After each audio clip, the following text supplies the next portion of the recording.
Handcuff, my definition last time was more so about holding on to things that you need to let go, or you're holding on because you're attached to something, or there's something that's keeping you there, whether it be positive or negative. That's me. For sure. So I don't need to do lunch with you. And I intentionally, when I had staff, like about 25 staff under me, I intentionally did not go out to lunch with them because I'm not your friend. We have made it a fear for ourselves because I know. So we're going to have fun. But I've heard that there are 365 fear nots in the Bible. One for every day of the year. Allowing yourself to be stuck. So let's just say I'm creative personally. Why can't I be creative professionally? Like, all I got to do is take those skills and move them over to my professional life. So if I'm creatively stuck in a job, I feel it might be a little bit of a form of manipulation, and the only reason. Hello and welcome to the Square Biz Podcast. I'm your host, Lenora Thomas, and I'm here with my friend, Miss Laniqua Roussel. Shepherd.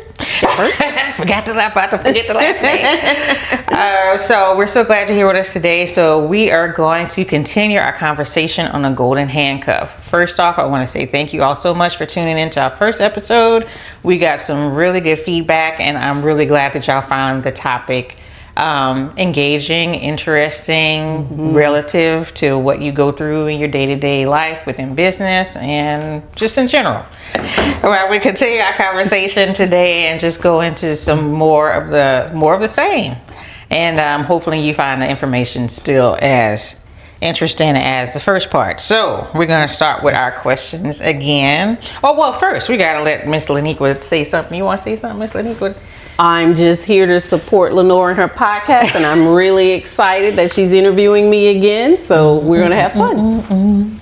All right. So okay, we're about to say we need a little music cue intro. All right. So we're gonna start off. We stopped right at. I think we did 4 questions last time, so we got a few more to do today, and then we're gonna go into some trivia. So our first question: in the business world, is a golden handcuff ethical or manipulative? So I guess ethical or manipulative. So first of all, just to reiterate, we all gave our perspective on what the golden handcuff was, and in relative to business or personal. So I guess in the business world,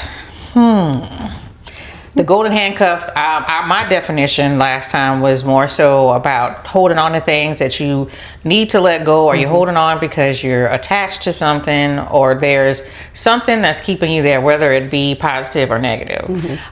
So with that in mind, and I think you also gave, do you want to recap your definition? Do you remember what we said? No.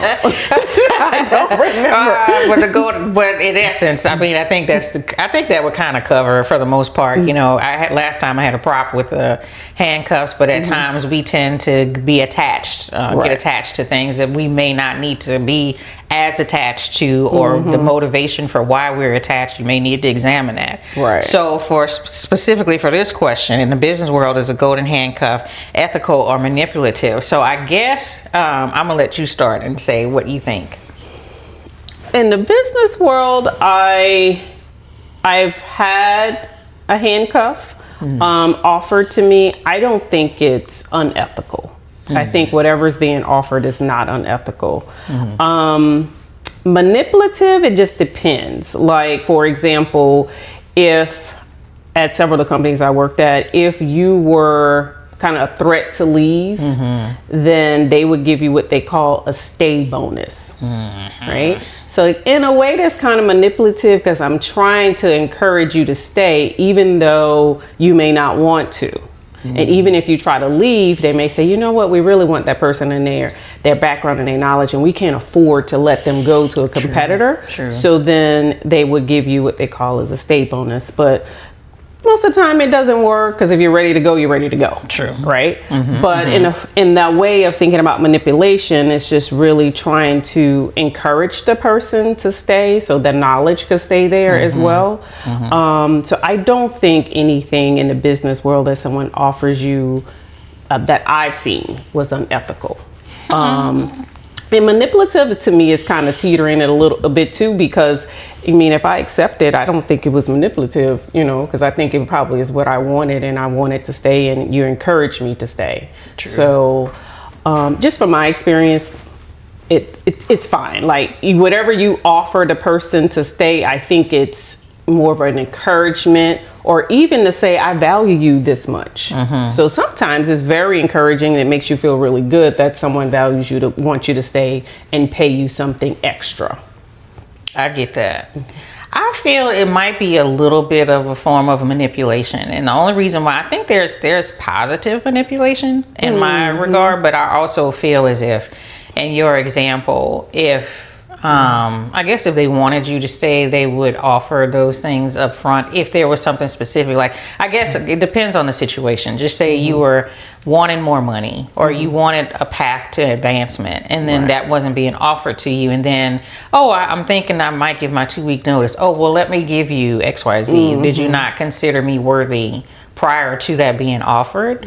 So, I mean, maybe, I guess it just depends, but, hopefully their rationale for doing things is on the up and up. So it could be a form of manipulation. And as far as ethical, I don't think it's unethical. I haven't seen it unethical, but I could actually see the form of manipulation on both sides. Like, for the employee, because, I've seen people who say, hey, I got another job that's going to pay me this.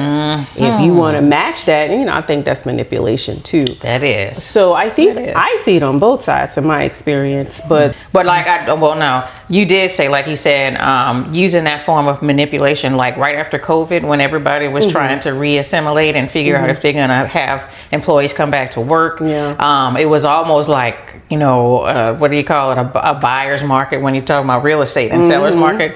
It was like, girl, you would work 2 contracts, 3 contracts. You're like, you bidding this person over here, playing them again. That might be the little bit of unethical part on the part of the employee, because like, I'm trying to get this pay, I'm trying to get this check, I'm trying to get the money. So I don't know, but for the most part, from the employer side, 9 times out of 10, they're the ones that are usually dangling the carrots, saying, well, hey, we're gonna, if you come over here at Johnson, Swinson, and Chicken Head, there's an extra $30,000 bonus, as opposed to, someone else may offer you less, or they're giving you incentives, like you have stock options, like you mentioned the last time, like bonuses, and when you start getting up into bigger money, bigger roles, they have bigger incentives. So yeah, unethical, maybe. Manipulative, I think on both parts. I mean, that's just my position. I mean, but can you blame them though? Like, because I'm like, if I invested a lot into an employee, like training and time and travel, and like, do I really want you to leave with all my knowledge and go to a competitor? No. Like, or is that an investment that I'm about to put into you to make sure you stay? Which, see, and then that kind of, I'm, pivoting into the difference between like a FTE and a contractor. With a contractor, you're paying XYZ company to provide this service to you, so you're not losing as much. You just round robin. Because some people would ask, well, why do you want to pay a contractor twice as much as you pay an FTE? Well, then you're not investing that much time and energy into training. But when you put in the FTE, you're putting in, they got to get enrolled in benefits, and then they got to get training, and then put them through the system with security and layers of with Microsoft, and getting them their AD accounts, which you have to do either way. But nonetheless, it's more. It is more. And then when people like, one of my roles, like for PMP, like I'm a certified project manager. So sometimes they'll pay for you to go to training, or pay for you to get certain certifications, or like with Epic, which, in the field where I, finagle, they pay you for you to go to Wisconsin and get certified. Right. So yes, I get what you're saying, because that's thousands and thousands, a lot of money. But then that also brings us back to the question when we talked about the signing bonus last time. You may have to sign a contract to be here for 3 years, because I just invested $25,000 into your or $10,000 or whatever, just to hire an employee. I know it's a certain amount. I don't work in HR, but I know it costs a bit to bring on board someone and keep them, whatever. Right. I agree. So yeah. I think that kind of covers it, but both I think can be applicable. But I don't know. Oh, girl, forgot my glasses. Can a golden handcuff exist in family or friendships? Now, I know we kind of touched on that last time. The obligations, the guilt, and the emotional debt. I've never really heard it referred to emotional debt. Me either. That's a good What one. emotional debt is. I mean, I think it's, when people are taking more from you than what you want them to take. Like you're more, I don't want to say a burden, but, more of a burden to kind of be my friend or be connected with me. But I've learned over time that sometimes you're someone's friend and you're kind of investing and putting things into them, and that is not reciprocated. So I've learned in my old age, look, I'm not doing that. If it's going to take all of that and, you're not pouring into me and we're not really, always seeing eye to eye on things like that. I'm not your emotional dump, where you just put everything on me. I'm not doing that. I'll just remove myself. Yeah, that is something to, I guess, when you think about it.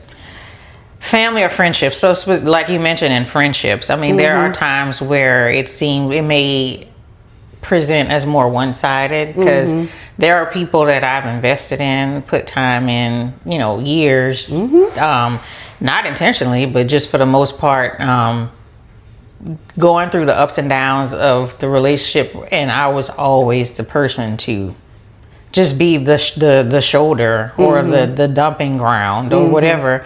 And you're thinking that you're being a good friend and you're connected to this person, sometimes attached, and you, want to be there for them. You want to be, a person that they can depend on. But then I wasn't getting, I was on the short end of the stick. I was like, I need to shed a tear. It's like, oh girl, I got something to do. I'll call you back. I'm about to go to the store. I'm like, but you call me at 11 o'clock at night crying, saying your marriage is falling apart. I'm trying to help you. And I'm dropping what I'm doing. It's just not reciprocated. And I'm like, I can't do that. I'm sorry. So I just learned, I won't tell the person anything. I'll just, slowly kind of excuse myself from things or just not be available. And I remember you told me one time, well, you didn't call me back and I thought you had a girl, you would know if I had an issue.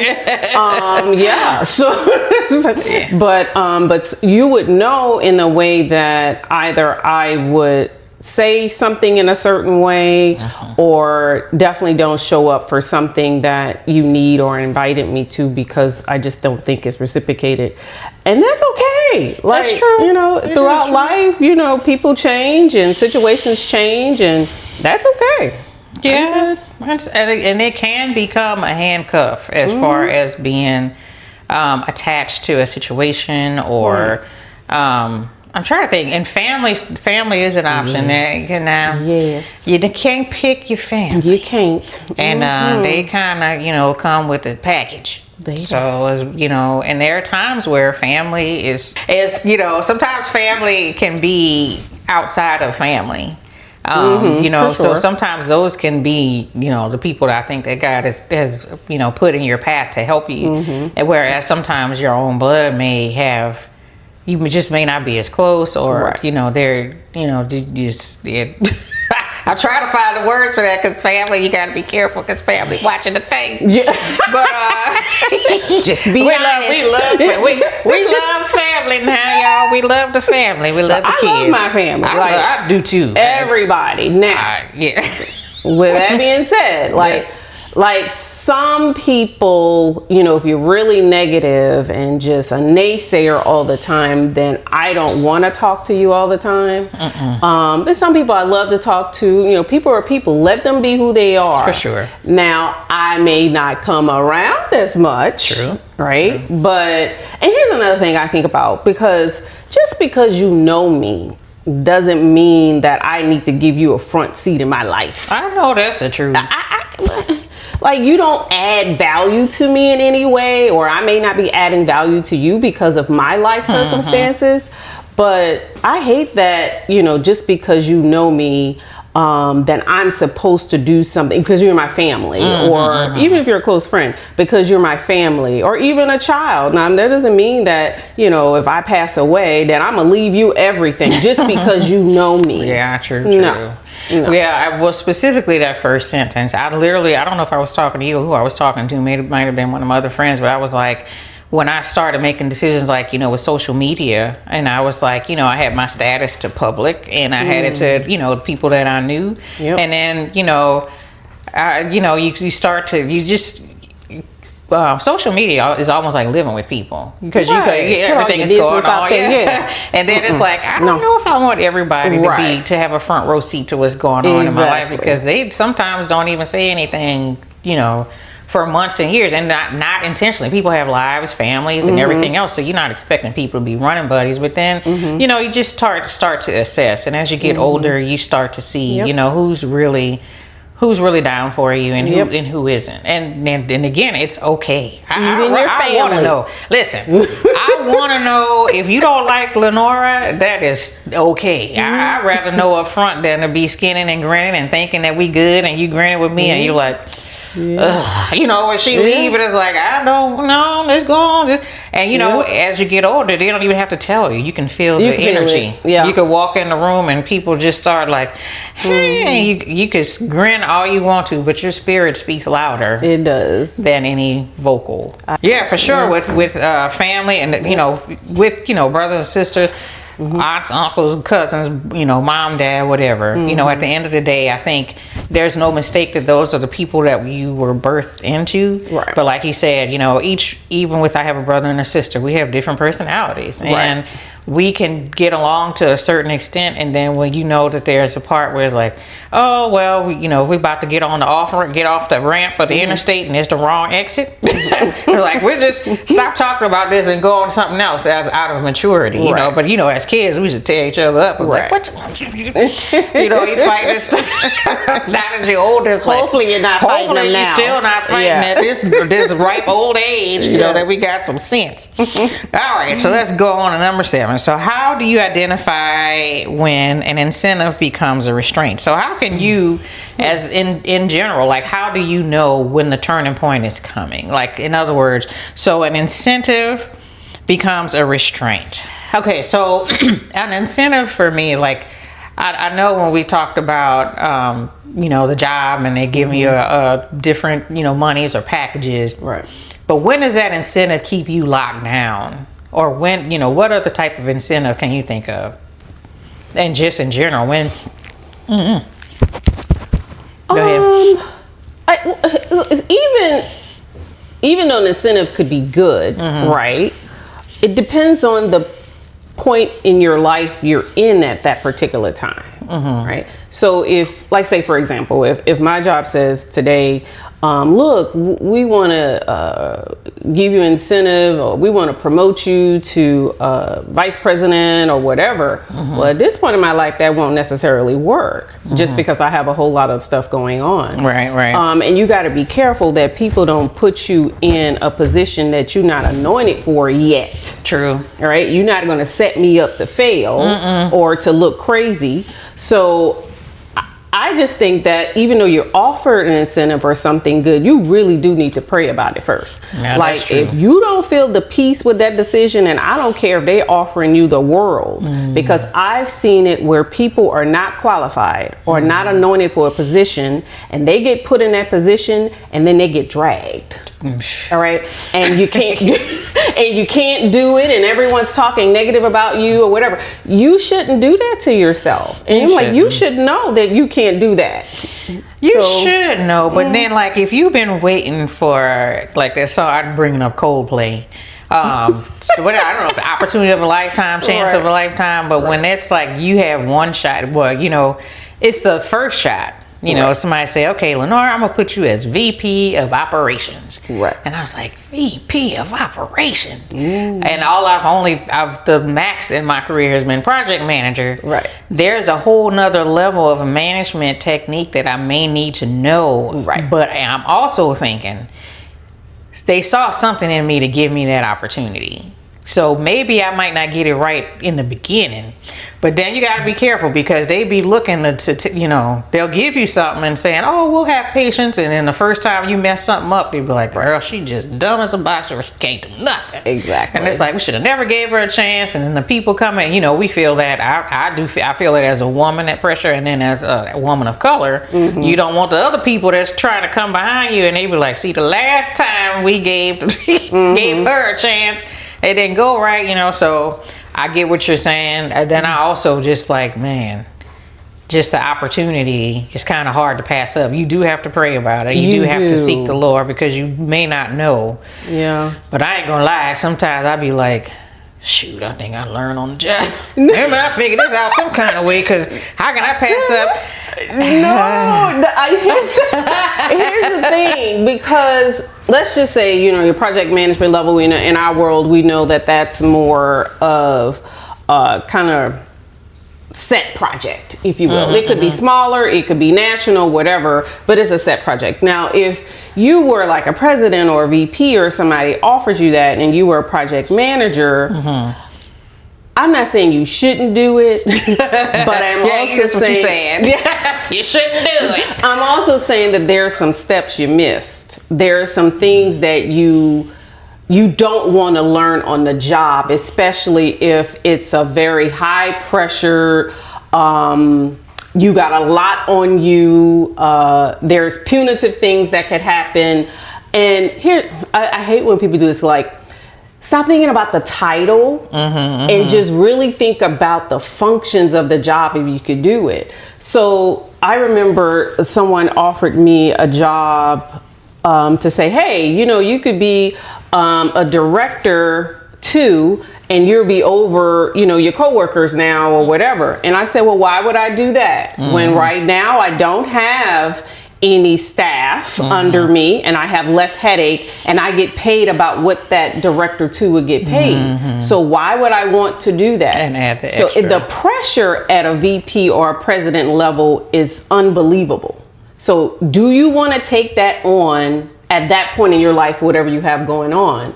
And not to say you can't learn it, because I feel like if someone takes time with you, maybe you could, but you're trying to learn on the job for a very high pressure job. Girl, I'm getting it. Because at some point, think about it, like, you're gonna have to learn. How else will you learn a specific skill set? That even if there are steps, like, where would I get those? Where would I get that? Mentor. Like, you see. You have to get mentored. Girl, listen, I'm going up to the high places. I mean, and I totally get it. And I'm, maybe be a little facetious, but there are times where I'm like, I'm talking to God and I'm like, hey, Lord, I want this. I believe I'm ready for this. Go before me, open the right doors. If that door opens, that's where I feel the leap of faith has to come. Now, I do understand what you're saying, though, because there is a practical piece to faith and there's a practical piece to moving forward. But as far as I'm concerned, I'm jumping, because my first project management role was my first project management role. And I didn't have anybody to teach me or a mentor or anything. And I made some mistakes along the way, but I sure as heck figured it out real quick. I'm a quick study and I watch. Like when I got through high school and made A's and B's, sometimes some C's, but mostly A's and B's. And even in college, by listening, I watch. I'm watching what you're doing. I'm watching your lips move. I can see your tonsil is in the back. I'm watching everything that you're doing to make sure that I can at least emulate as much as I can of what needs to be done. And then once I get a level of comfort, now I have my own project management style. Like I get things done, but it's not how Jane will get hers done and vice versa. So I do get what you're saying. I just know it's not very many things I'll jump off the cliff for, but when I ask for something and the door open, even if I don't know, I think I'm going for it. I'm jumping. Like, how the kids jump into the pool and they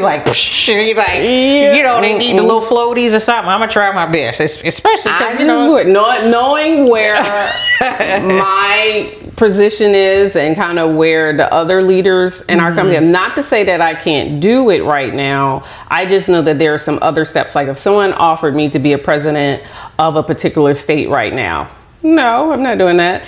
And that's because there's so much pressure Like my job as a president, I have, if not 100 or more than 100 people lives in my hand as far as keeping their jobs. True. And then there's punitive damages if you don't meet your targets and things like that. So it's high pressure. So it just depends. Not to say that I won't ever do that. I just feel like I need to strategically make that a plan. And the good thing about our company is, our supervisor actually works with you if you want to move up. And so you'll do some things or some steps to actually make that happen. Well, that's good because, you do have that. That makes a lot of sense. And if you have that opportunity to learn beforehand, for sure, definitely. Yep. What role does fear play in keeping people handcuffed? Now, all right, so fear, the 4-letter word, the 4-letter F word. There's another 4-letter F word. Yeah, I know, but this is the one we could say on the TV. This particular thing, fear, I've heard, now I am telling on myself, but I've heard that there are 365 fear nots in the Bible. One for every day of the year. Could be more, could be less, but I know there's a whole lot of them in there. Fear not, fear this, or don't fear, be not, fear, be of good cheer, fear, don't fear. Because fear is basically an illusion for the most part. We sometimes get scared of things that we have already conjured in our mind that really aren't a factor, but we have mulled it over, either sometimes past experiences. We're already considering, okay, so this happened last time. I'm already cautious. And then if I meditate on it too much, now I'm scared that this may happen again. And then that emulates and resonates when I get on the, whatever I'm doing. Right. People can tell when you're scared. They can. I can vividly remember, I think it's a few things just in general in my life, overcoming fear is huge. I don't know. I mean, I know everyone has things that they're afraid of for whatever reasons, but it is an illusion because at times we have made it a fear for ourselves. Because I know at times I've had to back off social media or a movie or whatever because I'm constantly intaking things that would bring me to a point of thinking or meditating on things that cause me to become scared, if that makes sense. It's almost a process in itself. In the, I guess my personal, let's talk about my work world. In my work world or my professional life, I don't believe I could have faith and fear. No. All right. So, and then I also believe that faith without works is dead. I think I need to do something. I can't just say, oh, I want this job and expect it to fall in my lap. True. And so, and sometimes it can, but for the most part, you need to do something. You need to prepare yourself for whenever that door is open, you could walk through it confidently, right? I know I got this because I was preparing for this, right? True. But in my professional life, I don't think I really had much fear. I feel like, because I probably prayed about it, researched stuff way before it happened. Right. And then whenever God made that opportunity happen, it was just confirmation for me. So I never really got fearful for jobs or whatever that maybe I thought was above me. I remember the first health plan job. I applied to it and it said that it required, I don't know, a nursing degree or something. I don't have a nursing degree, but I was like, I could do this. Yeah, I looked at all of the functions. I could do this. And sure enough, someone took a chance and gave me a chance and was willing to teach me though. So the person was willing to teach me everything and they did. And pretty much that's how I got into my career. But I wasn't afraid. I remember that. Now, in my personal life, I do guard a lot of what comes into my spirit because I am not someone who could watch a horror film and be okay. I just don't. I don't go to haunted houses. And it's I already know that. I just don't do those types because you really have to guard what's in your spirit, and then you wonder why you're so jumpy and just fearful of things. It's because you're letting all of that come in your spirit. For sure. But I remember when my daughter was really young And I was like, yeah, I don't let her watch all of those bad things on TV and, those bad movies and horror movies. And so she heard me telling it to one of my supervisors at the time at this clinic I work for. And she says, yes, you do. I said, no, I don't. She said, yes, you do. And she had to be about 5 at the time. And she said, you let me watch the news at night. Oh, I said, you know what? You're right. Because you do really see awful things on the news. Yeah. And really fearful, just bad stuff. Mm-hmm. And so even to this day, I kind of control even the news, watching the news. I prefer to digest what I want to digest. I prefer to read what I want to read, as opposed to getting an image or an idea of something that the news media wanted to portray to us, which I may or may not believe. Right? If you're going to portray, the person in the hood with the rollers in there, that's not everybody black. Like, you can't do that. So that makes me angry. Well, it does. So I just kind of personally just guard whatever gets into my spirit so I could feel more comfortable, less fearful.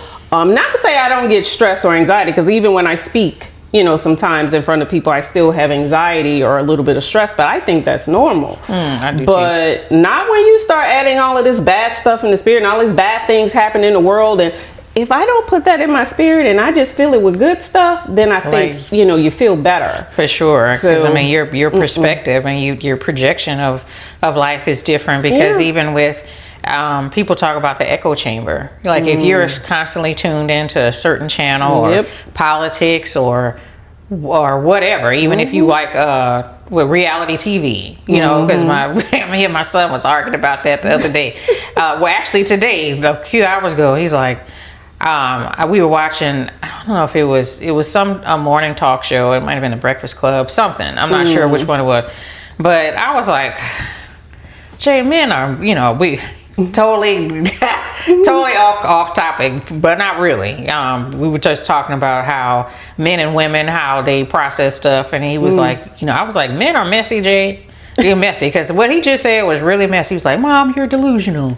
I was like, first of all, let's not get slapped. But second of all, I'm not delusional. I mean, at the end of the day, he's like, yeah, but the reality TV shows that you used to watch, the women 40, 50 years old, ready to fight and jumping over tables and stuff. And I was like, yeah, y'all might not fight and jump over tables, but y'all show be every time, they say, bro, you ever such and such, bro. I was like, y'all still be running, yapping, yapping, y'all jaws just as much. And so he was like, no. But even in that, he was like, he knew that I watched the shows, and I was like, man, he got told off on me. But I just watched it for entertainment. But I realized that sometimes it would annoy me, because I was like, now she shouldn't have done that like it was a soap opera or something. Yeah. And that can go on and on and on. And then also just like you said, really have to you have to guard your heart about what really comes into it. And, with all the things that are going on in the world right now, I really don't watch the news. Like, I'll see clips of what's happening with clips on Instagram or YouTube or whatever. Like, oh, that happened. I'm not up to, I used to be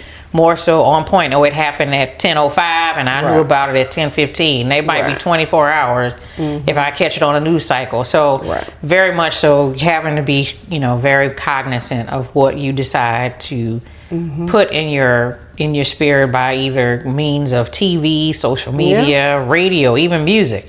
Because I love music. So sometimes I'm singing at the top of my lungs, and they talking about I want to die, or or something. It was a song. It was I don't know. It was a Caribbean song, but nonetheless, I can't remember the name of the song.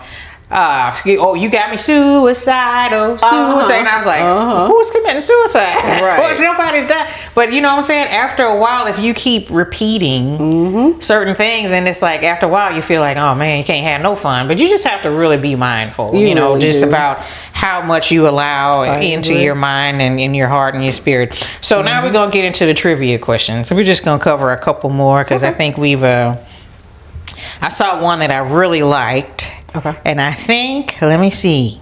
Okay, yeah, this was a good one. Okay. So, a job pays you well, but you dread going every day and feel creatively stuck. Is it handcuff, if your job pays you well, like you're satisfied, like your needs are met, your house, you got the house that you want, the cars, the children in the schools they need to be in. But then you hate going there every day. You be like, God, dog, I gotta go see these same people up in here again every day. I gotta see Jim. He talking about his dog, and Pam is talking about, you know, whatever. Somebody gonna go into my lunch, eat my food. You know, you're just not happy with that instance of being in that particular place. But it pays your bills, you pay well, but you just creatively don't feel like it's challenging you, and you have a part of you that wants to explore. And I remember last time, because I put it on the short where you were saying my passion matches my paycheck, but it was something else that you said. He was like, you could always do whatever after 5. But if you're creatively stuck, do you feel that that's a handcuff even though you have everything else? Okay, so when I manage staff, so it's like if I thought that you were like playing around, didn't have much to do or anything like that, then I'm gonna find you something to do. Right, girl. Now, and I just think that if you're a professional and you a little bit more mature in your career, you shouldn't be creatively stuck. You need to find out what is the gap at your company that you think you could do within your power to fill it. Right? So just because you have these tasks in front of you, that doesn't mean that that's all you do. Right? So, okay, this is how I would determine if I'm going to give somebody or score somebody extraordinary on their eval. If you did more than what your job required, if whatever you did, I could scale it across the organization or across, globally in the company, right? But you're not getting extraordinary if you just did your job. Well, wait a minute now. So we talking about creatively stuck. So creativity to me would be like my right brain. Now let me see. The right brain is the creative side, right? So I may do a job as a way to make a living, right? Like you're very creative. Like you've done, creative things, curtains and centerpieces, crochet. That's your creative side. But then just suppose you were like super, super awesome in those things. Like you're above average. But just say you could like be cranking out scarves for people for Christmas. And you had 500 scarves to the season or something. Creatively, or your creativity, can you, if you're not feeling like you can, I guess I'm just trying to fit, because like what you're saying, I get what you're saying, but does that really lean into the creativity? Because they're saying like your job is paying you well, and you hate going there, and you feel creatively stuck. But you're only stuck because you're allowing yourself to be stuck. So let's just say I'm creative personally. Why can't I be creative professionally? Like all I gotta do is take those skills and move them over to my professional life. So if I'm creatively stuck in a job, all right, and that could happen, right? And I am not allowed to think outside of the box and do something creative, then it's time for me to leave. You're not allowing me autonomy to be better. True. Right? So if I want to be creative in my role and I feel like I'm stuck, I would normally go to my supervisor and say, is there any additional projects that I could work on? Or I would say, you start showing too much initiative, you usually gonna get the boot. That's not true. Girl. Well, I don't know. Because I know there's times where, like, if you come in hot, or if some people, and maybe you've had really good superiors. Yeah. But there are times where, if you show too much, just recently, I was at a, role, and, I know what I know. I've been in this for a long time, and they did not like that I knew what I knew. It was more so, it was a stifling, it was a muffling, like, you stay where you stay, and I got this over here. I was like, by no means am I trying to do that, but I know you can cut about 2-3 weeks off of, whatever form of testing that we're doing if we do this in this order. Girl, they be about to, people are holding on to jobs, the insecurities or whatever. So I get what you're saying. That is definitely a possibility. My experience has not been as pleasant in that regard. I've always felt creatively stuck. And that's just because I know what I can do outside of this in my eye field, and I don't think it's a vanity thing. But I think I could make a really good living creatively as I could systematically, like a job going in every day. Right. So sometimes I do get bored and I do get stuck feeling, because I'm like, man, because there's times I was driving to work and they had I think it was the Powerpuff Girls, and they had the little man that would be driving into work with that blank face, and he's like just driving, and you going through the motions, and months are passing. No fake, you have to fight for 2 weeks of vacation, or you don't have the creativity to do the thing. So I guess when I hear the word creativity, I think of freedom to do things, just autonomy to do things. Yeah. Now, like I said, if I'm not allowed to be me and have the autonomy to speak up and whatever I say, you don't have to listen to me because I don't know everything, right? For sure. But, if I have the autonomy to be creative and come up with ideas and things like that, then I'm good. But let's just say I don't. Let's just say whatever I say, you kind of keep shooting down and things like that. I get a little bit more creative, and then I may say, let me put this idea in front of for sure this person, or let me see who I could get to support this. And I don't want to say it's a trick, but I think it's often acting like a politician. So I had a software that I wanted our company to use just to kind of create some data that help us to individualize programs for different diverse populations. So I researched the program, and I think it was like maybe $100,000 a year or something like that. And so I was like, well, shoot, I don't have any money, so I got to go find the money. I said, no, what I need to do is to get someone to do the idea with me. So I found the biggest naysayer, and I convinced him. All right. And so then he got on board, and he was over data. Right. So it ended up where we started off a project for one state, and we scaled it to like 35 million people because I went to the biggest naysayer. Yeah. Right. And so good strategy. And convinced him. Good strategy. And here's another trick. Don't do it in meetings with a bunch of people, because people like to just jump on stuff with other people, and they may not agree, but they're going to say they, like it or don't. Something to say, or poke a hole. Smaller groups work better. Poke a hole. Yeah, they trying to poke holes and stuff. But if you put it in a smaller group or do it one-on-one, you're more apt to kind of get them to do the buy-in. But I haven't really had too much of that. I do have like microaggressions and pushbacks and things like that. But I look at that as, I'm not here to be your friend. So I really don't care, but you will respect me. For sure. So I don't need to do lunch with you. And I intentionally, when I had staff, like about 25 staff under me, I intentionally did not go out to lunch with them because I'm not your friend. No. Now, if I had a lunch with everyone together, that's a different story. For sure. All right. So it's just, when you go to work, I just think about it as work, and I could do it alone or I could do it with you. So I would say that you would think it's not a handcuff. No. I think it's a handcuff. No. But that's just me, and like you said, your experiences have been different, and and even with the ones that were good, after a while, like I have yet to be able to stay at a place more than, surprisingly, but it was a contract, and it was my own contract under my own corp situation. It was 3 years, but most oftentimes it's 12 months. And IT moves pretty quickly, so most times, it's a different beast. And for women and a woman of color in IT, girl, it is very. It's a little different, but I totally think it's a handcuff. So, I think that we have covered a lot of different topics, and I think that we have explored a good bit of the Golden Handcuff. Yes. So we're going to wrap up the Golden Handcuff. I'm not handcuffed. Yes, you have. I didn't break my handcuffs today to break free of the handcuffs, but yeah, for sure. Thank you guys for joining us today with the second part, part 2 of the Golden Handcuff, actually conclusion of the Golden Handcuff. Really enjoyed having my guest, my friend Laniqua here, full of knowledge, full of wisdom.